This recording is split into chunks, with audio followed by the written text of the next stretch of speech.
So ఇప్పటికైనా రేవంత్ రెడ్డి గారు కాంగ్రెస్ నాయకులు కళ్ళు తెరువుండ్రి, బుద్ధి తెచ్చుకొని మీరు 100 రోజుల్లో అమలు చేస్తామన్న 6 గ్యారంటీలు వెంటనే అమలు చేయాలని బీఆర్ఎస్ పార్టీ డిమాండ్ చేస్తుంది.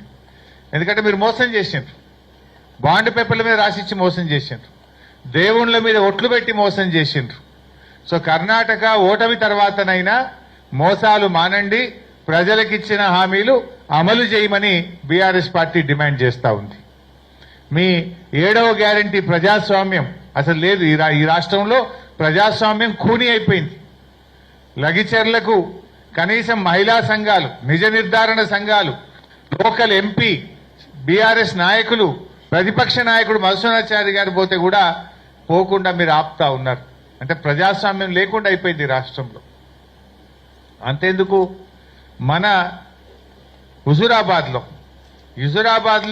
కేసీఆర్ గారు దళిత బంధు పథకం లాంచ్ చేశారు. మనము 28,000 కదా, 18,500 కుటుంబాలకు దళిత బంధు ఇచ్చారు కేసీఆర్ గారు.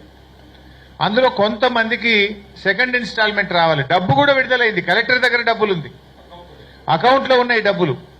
అవి వాడుకోవడానికి అవకాశం ఏమంటే దళితులని చూడకుండా లాఠీ చార్జ్ చేయడం, దళిత మహిళల మీద కూడా కేసు పెట్టడం, మా ఎమ్మెల్యే కౌశిక్ రెడ్డి గారి మీద దాడి చేసి ఆయనను ప్రాణాపాయం, ఆల్మోస్ట్ అసలు ఏమైనా జరిగిందా అన్నంత ఆందోళన కలిగింది మాకు. సో అంత ఆ రకమైనటువంటి అరాచకాలకు పాల్పడతా ఉన్నారు. కొత్త పథకాలు దేవుడెరుగు. ఆల్రెడీ కేసీఆర్ గారు ఇచ్చిన దళిత బంధు, వాళ్ళ అకౌంట్లలో పడ్డ డబ్బులు, విడుదలైన డబ్బులు వాడుకోవడానికి కూడా అనుమతి ఇవ్వకుండా మేమేమో దళిత పక్షపాత పార్టీ అంటారు. ఇదేనా? నేను అడుగుతున్న బట్టి విక్రమార్క గారిని, మీరు ఆర్థిక మంత్రిగా ఉప ముఖ్యమంత్రిగా ఉన్నటువంటి మీరు దళితులకు చేసే మేలు ఇదేనా నేను అడుగుతా ఉన్నా. మీ నియోజకవర్గం మధురలో కూడా ఒక మండలానికి పూర్తిగా ఇచ్చారు, చింతకాని మండలానికి. నేను మొన్న చింతకాని మండలం పోతే అక్కడ కూడా కొన్ని పెండింగ్ లో ఉన్నాయి సార్, పడ్డ డబ్బులు మమ్మల్ని వాడుకొని ఇస్తలేరంటున్నారు. అది చింతకానైనా, అది జమ్మికుంట అయినా, హుజురాబాద్ అయినా, రాష్ట్రంలో ఎక్కడైనా సరే ఆల్రెడీ విడుదలైన దళిత బంధు పథకాల్ని వెంటనే ఆ దళిత కుటుంబాలకు అందజేయాలి, వారికి అన్యాయం చేయొద్దని చెప్పి కూడా బీఆర్ఎస్ పార్టీ పక్షాన మేము డిమాండ్ చేస్తా ఉన్నాం. ఇంకా ముఖ్యమంత్రి గారు నిన్న మీరు చూశారు, ఆయన నియోజకవర్గం లగిచెర్లలో అది ఫార్మాసిటీ కాదు, అది ఇండస్ట్రియల్ ఎస్టేట్ అని మాట మార్చిండు. అబద్ధమాడడానికి సిగ్గుండాలి. నువ్వు ఇచ్చిన గెజిట్ నోటిఫికేషన్లో ఏముంది? జూలై 2024 19 జూలై 2024 నాడు లగిచెర్ల ప్రాంతంలో ఫార్మాసిటీ ఏర్పాటు చేస్తూ నీ ప్రభుత్వం గెజిట్ ఇచ్చింది. నువ్వేమో ప్రజలు తిరగబడితే ఇప్పుడు మెల్లగా మాట మార్చి లేలే అది ఇండస్ట్రియల్ ఎస్టేట్ అని మాట్లాడుతున్నావు. నువ్వు చూసుకో ఒకసారి, నువ్వు ఇచ్చిన గెజిట్ 19 జూలై 2024 నాడు ఫార్మాసిటీ ఏర్పాటు చేస్తున్నట్టు నువ్వు గెజిట్ ఇచ్చినావు. సరే, నిజాన్ని నిర్భయంగా ఒప్పుకో, తప్పయింది, నేను ఫార్మాసిటీకే ఇచ్చిన, నేను పొరపాటు చేసిన, ఆ ఫార్మాసిటీ గెజిట్ ను విత్డ్రా చేసుకుంటున్నా అని చెప్పి విత్డ్రా చేసుకో. తప్పును బహిరంగంగా ఒప్పుకుంటే ప్రజలు క్షమిస్తారు, బుకాయిస్తే ప్రజలు క్షమించరు. నువ్వు బుకాయించే ప్రయత్నం చేస్తున్నావు. 19 జూలై 2024 నాడు ఫార్మాసిటీ ఏర్పాటు చేస్తూ నువ్వు గెజిట్ నోటిఫికేషన్ ఇచ్చినావు. దాన్ని రద్దు చేయి, ఫస్ట్ దాన్ని విత్డ్రా చేసుకో. అది ఇండస్ట్రియల్ ఎస్టేట్ గా మళ్ళీ కొత్త గెజిట్ నోటిఫికేషన్ ఇస్తేనే అది ప్రజలు నమ్మేటువంటి అవకాశం ఉంటుంది.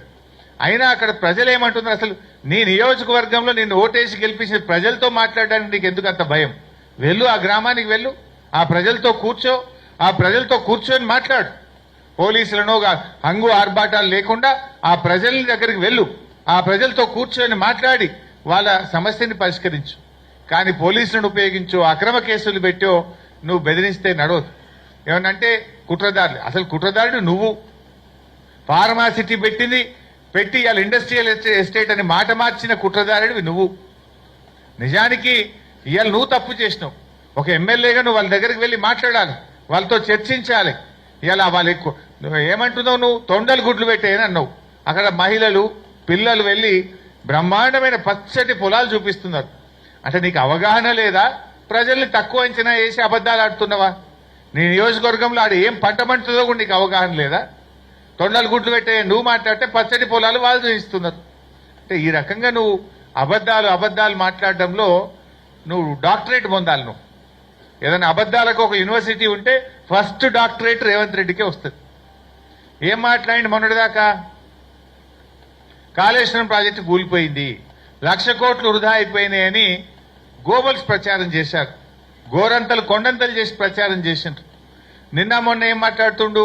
నిన్న మాట్లాడుతుండు ఆయన కాళేశ్వరం నుంచి 20 టీఎంసీల నీళ్లు హైదరాబాద్ మంచినీళ్ళకి తీసుకుపోదాం, డిసెంబర్ 1st వీక్లో టెండర్లు పిలవాలంటుండు.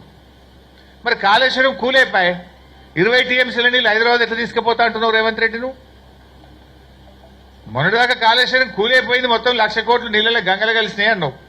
నిన్నేమంటుండు?